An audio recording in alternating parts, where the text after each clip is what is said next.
आज मैं आपसे एक ऐसे टॉपिक के बारे में बात करने जा रही हूँ जिसमें मुझे आपके बहुत सपोर्ट की ज़रूरत है। अगर आप कुछ नहीं कर पाएंगे तो प्लीज़ इस वीडियो को शेयर ज़रूर कर दीजिएगा आप सभी, क्योंकि इस टॉपिक में बहुत सारे अवेयरनेस की और उससे भी कहीं ज़्यादा इम्पैथी की जरूरत है। मैं आपसे बात करने जा रही हूँ डिसेबल्ड कैडेट्स के बारे में। ये वो कैडेट होते हैं जो एनडीए, आईएमए और ओटीए जैसी मिलिट्री एकेडमीज में ट्रेनिंग के दौरान जिनको सीरियस इंजरीज हो जाती है और उनको बाहर निकाल दिया जाता है, मेडिकली बोर्ड आउट कर दिया जाता है बिना किसी मेडिकल कवर के, बिना किसी कॉम्पनसेशन के और बिना किसी तरह से रिहेबिलिटेट किए हुए। ये सारे बच्चे जो होते हैं मोस्टली मिडिल क्लास बैकग्राउंड से आते हैं और जब ऐसा हादसा उनके साथ होता है ना, तो सिर्फ उस कैडेट की, सिर्फ उस बच्चे की जिंदगी नहीं खराब होती है बल्कि उनका पूरा परिवार बिखर जाता है, उनके परिवार के सपने टूट जाते हैं। वो होनहार बच्चे होते हैं कि आप किसी माँ बाप के दिल का हाल समझ सकते हैं जिनका जवान लड़का या लड़की परमानेंटली व्हील चेयर बाउंड हो या अस्पताल के किसी बिस्तर पे पड़ा हो कोमा में। कैन यू इमेजिन उस माँ बाप की हालत क्या होती होगी, उस परिवार की हालत क्या होती होगी। और ये अपनी लोन बैटल लड़ रहे हैं। ऐसे जो डिसेबल कैडेट्स के जो परिवार हैं, ये डिसेबल कैडेट है, ये 1985 से 2020 हो गया, आज तक अपने हक की लड़ाई लड़ रहे हैं।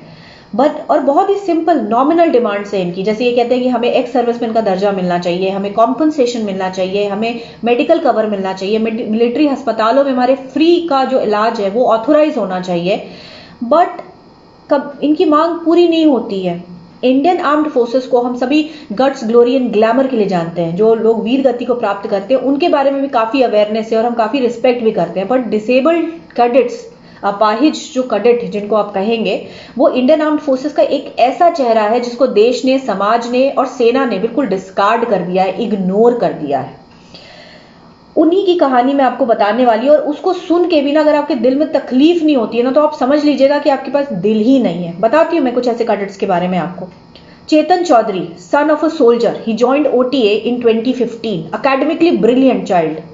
चेतन चौधरी बचपन से थ्रू आउट 90%, और उनका एक ही सपना था कि वो अपने फादर से भी अच्छे सोल्जर बने। उन्होंने इंडियन आर्मी में भी टीएस एंट्री के थ्रू दाखिला लिया। अब टीएस एंट्री इंडियन आर्मी की one of the toughest entries में से एक होती है। उसका जो कट ऑफ ही होता है वो पीसीएम में, फिजिक्स केमिस्ट्री मैथ्स में 80 to 90% होता है और हजारों बच्चों में से सिर्फ 90 बच्चे चूज किए जाते हैं टीएस एंट्री के लिए इंडियन आर्मी में। मतलब कि ये वो बच्चे होते हैं जो अगर सिविल में इंजीनियरिंग ऑप्ट करें, पीसीएम के ये बच्चे, तो इनको आईआईटीज खड़गपुर और कानपुर जैसे आईआईटीज में बहुत इजीली एडमिशन मिल जाएगा और अपनी मनपसंद के सब्जेक्ट में पढ़ेंगे और कुछ सालों में करोड़ों डॉलर कमाएंगे। पर क्योंकि ये बच्चे, इनको देश सेवा का जुनून था, इसलिए ये इंडियन आर्मी ऑप्ट करते हैं। चेतन चौधरी भी इनमें से एक थे और एक बॉक्सिंग टूर्नामेंट के दौरान इनका ब्रेन डिसलोकेट हो गया, क्वाड्रिप्लेजिक हो गए, इनके चारों लिम्स ने काम करना बंद कर दिया। 2020 हो गया, आज 5 साल हो गए और आज की डेट में उनकी जो सबसे बड़ी उपलब्धि है वो ये है, अगर वो अपनी उंगलियां थोड़ी सी हिला लें और थोड़ा सा चल पाए तो।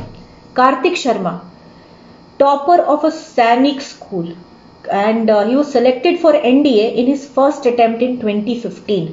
बहुत ही रिगरस फिजिकल ट्रेनिंग के दौरान एक स्पाइन इंजरी हो गई इनको।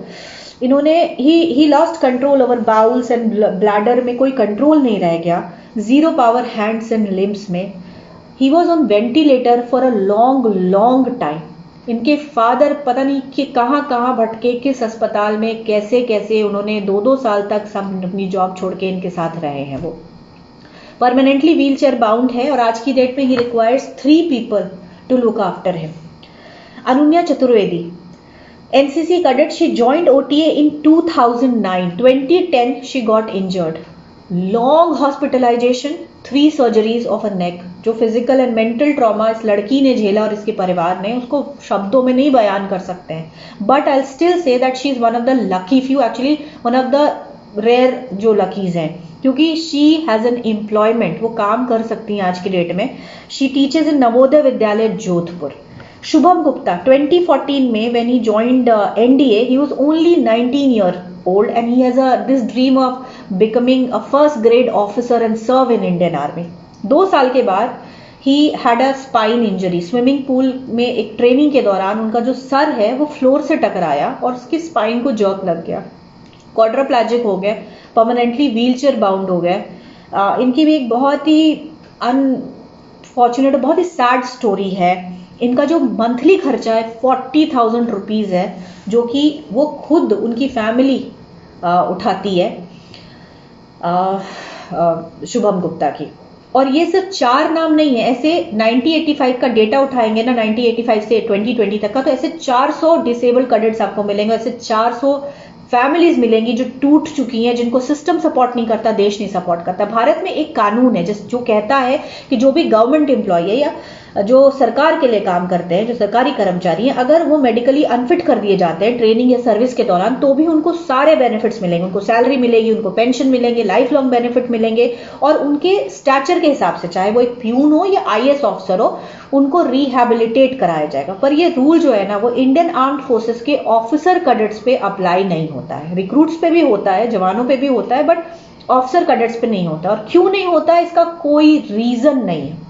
इनफैक्ट इन बच्चों को जब थ्रो आउट किया जाता है, इनके किसी तरह का रिहैबिलिटेशन का कोई प्रोग्राम भी नहीं है गवर्नमेंट के पास। क्योंकि आप देखो कि ठीक है, फौज में एक्टिव ड्यूटी पे बहुत ही रिगरस प्रोसेस से इन बच्चों को लिया जाता है ना, और आप बस उनको थ्रो आउट कर देते हो। आप एक्टिव ड्यूटी में नहीं रख के अगर दूसरी कई ऐसी जॉब्स होती हैं जिनमें इनको आराम से इनको रिहैबिलिटेट कर सकते हैं, और ये बहुत अच्छा परफॉर्म करेंगे, क्योंकि ये ब्रिलियंट बच्चे हैं जिनको रिगरस प्रोसेस के साथ चुना गया है। जैसे कि एजुकेशन कोर है, कंप्यूटर्स के काम है, या कितने सारे तो सिविलियंस रिक्रूट करती है इंडियन आर्मी। आप वहां पे इन कैडेट्स को रख सकते हो, बट नहीं करते हैं। और इसका कारण मेरी बात हुई इसी सिलसिले में अंकुर चतुर्वेदी नाम के एक शख्स से, जो मुझे लगता है कि इंडिया में एकमात्र ऐसे शख्स हैं जो डिसेबल कैडेट्स के लिए आवाज उठा रहे हैं। कोई NGO नहीं है, कोई किसी दूसरे इंसान के बारे में तो मैंने नहीं सुना कि जो इन्होंने डिसेबल कैडेट्स के बारे में बातें करते हैं। इन्होंने कई डिसेबल कैडेट्स को सुसाइडल टेंडेंसी से बाहर निकाला है, कई फाइलें, पिटीशंस डाली हैं, आर्मी हेडक्वार्टर, डिफेंस मिनिस्ट्री के कई चक्कर लगाए हैं, क्योंकि खैर वो खुद भी एक डिसेबल कैडेट रहे हैं। इस वजह से वो उनका दर्द समझते हैं। उन्होंने मुझे बताया कि आर्मी हेडक्वार्टर बहुत कोशिश करती रही है डिसेबल कैडेट्स का हक दिलाने के लिए, और 4th पे कमीशन से कर रही है आर्मी हेडक्वार्टर। फाइलों पे फाइलें निकाली हैं कि भाई डिसेबल कैडेट्स को उनका हक मिलना चाहिए, कॉम्पनसेशन, एक्स सर्विसमैन वगैरह वगैरह। और डिफेंस मिनिस्ट्री भी सपोर्ट करती है। ये फाइलें पता है कहाँ रुकती हैं? ब्यूरोक्रेटिक चैनल पे। जो पे कमीशन है, कभी पे कमीशन पर अटक जाती है, कभी एक्स सर्विसमैन का वेलफेयर बोर्ड है, वहां पे अटक जाती हैं, या अलग अलग लेवल पे जो ब्यूरोक्रेटिक लेवल है, जो इंडिया का एक ब्यूरोक्रेसी का एक सिस्टम है ना, वहां अटक जाती है। रीजंस पता है ये ब्यूरोक्रेटिक पीपल क्या देते हैं? ये कहते हैं कि इन कैडेट्स को इनका हक इसलिए नहीं दिया जा सकता है क्योंकि ये एक्टिव ड्यूटी पे नहीं थे। तो आप बताइए कि ट्रेनिंग के दौरान अगर एक कैडेट ड्यूटी पे नहीं होता तो क्या वो एडवेंचर स्पोर्ट पे होता है? क्या वो बॉक्सिंग या स्विमिंग कर रहा होता है एडवेंचर स्पोर्ट्स के लिए? आपके अंदर थोड़ी सी भी एम्पैथी नहीं है। और ये मांग इसलिए भी नहीं पूरे हो पा रहे हैं क्योंकि इनका नंबर बहुत कम है, सिर्फ 400 नंबर है 85 से अभी तक। आप अगर डेटा उठाएंगे तो ये कोई प्रेशर नहीं बना पाते हैं। और इसमें देखिए कि अगर कुछ कॉम्पनसेशन इनको दिया भी जाएगा ना, तो रेवेन्यू को भी कोई फर्क नहीं पड़ेगा। बट क्योंकि इन जो डिसेबल कैडेट, ये अपाहिज जो कैडेट है ना, उनकी कोई यूनियन है, ना कोई ऑर्गेनाइजेशन है, ना कोई चैनल है, ये बेचारे बेडरूम से बाथरूम तक तो जा नहीं पाते। ये क्या करेंगे? तो क्या हमारा फर्ज नहीं बनता कि हम इनकी आवाज बने, हम इनके लिए आवाज उठाएं? प्लीज आप सभी #डिसेबल कैडेट यूज करिए और बोलिए कि डिसेबल कैडेट्स को एक्स सर्विसमैन का दर्जा मिलना चाहिए, कॉम्पनसेशन मिलना चाहिए। इस वीडियो को ज्यादा से ज्यादा शेयर कीजिए, अथॉरिटीज को टैग करिए। इन डिसेबल कैडेट्स के लिए आज आप लड़िए। जय हिंद।